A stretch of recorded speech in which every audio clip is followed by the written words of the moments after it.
And you know, this new trend or old trend of attacking the Ahlul Tasawwuf is something I dislike.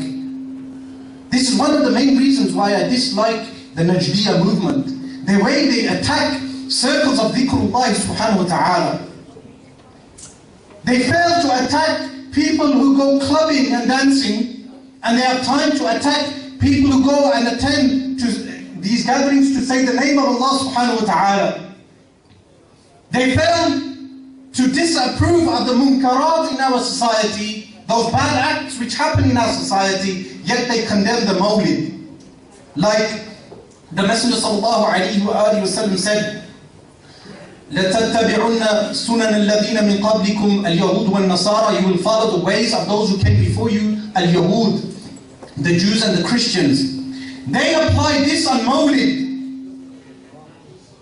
The Najdiyah movement applied this on Mawlid, yet the Najdiyah themselves have opened McDonald's, KFC, they have opened banks of riba in the Jaziratul Arab, in the Arabian Peninsula. They have allowed the American army into Jaziratul Arab. They allowed the USA into Jaziratul Arab. And they accuse us of following the ways of the Jews and the Christians. The same Al Saud are those people who have made Al-Hajj wal-Umrah into a business. Because you know the oil revenue, they have to give it to the Americans. They're under debt. They could not fight Saddam, and they became under debt. And now they must give all the oil revenue to the Americans. And then, you know this woman, Condoleezza Rice, they celebrated her birthday. They celebrated the birthday of Condoleezza Rice. And they have the audacity to say that the Mawlid of the Messenger sallallahu alayhi wa sallam is bid'ah. Murtada Khan and Abu Usama and Abu Khadija and all these deviants, shayateen, if they are men, they must condemn the celebration of Condoleezza Rice by the Saudi royal family. They must condemn the conversion of the Americans on the Arabian Peninsula, tampering those lands. They must condemn the followers of a Dajjal in the Arabian Peninsula. But they will fail to do so. Why? Because they themselves have been funded by the Saudi royal family. And then they have the audacity to build KFC on the house of Sayyidina Abu Bakr as-Siddiq radiallahu anhu.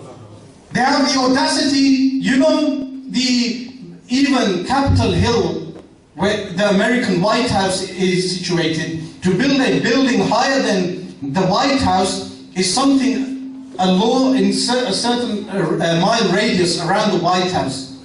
It's illegal to build a building higher than the White House. Yet these people have built tower blocks, high towers above Al-Haram al-Makki, the holy sanctuary in Mecca al-Mukarramah. And they make the reason that there's no space for hotels. You know why there's no space? Because they have increased the Umrah and Hajj visas to make money. They have increased the Hajj and Umrah visas to make money. And they have made all these Western franchises to the extent that they even opened at one time a lingerie shop. A women's gym also. A lingerie shop, I don't know how to pronounce the word, lingerie, the clothing women wear. What they make their women wear, these Saudi Wahhabis, women's underwear. They opened this near Al-Haram al-Makki and then it was closed later. Yet these same people condemn the majalis of dhikr, the majalis of the dhikrullah subhanahu wa ta'ala. They condemn the functions of Mawlid of the Messenger sallallahu alayhi wa sallam. They have failed in their message. They do not represent al-Islam. The Messenger sallallahu alayhi wa sallam said, أَن تَرَى الْعُرَاةَ الْحُفَاةَ رِعَاءَ الشَّاءِ يَتَطَاوَلُونَ فِي الْبُنْيَانِ. You will see those naked, destitute, barefoot people competing with one another in building tall buildings. This is referring to Al Saud and the Najdiyah movement.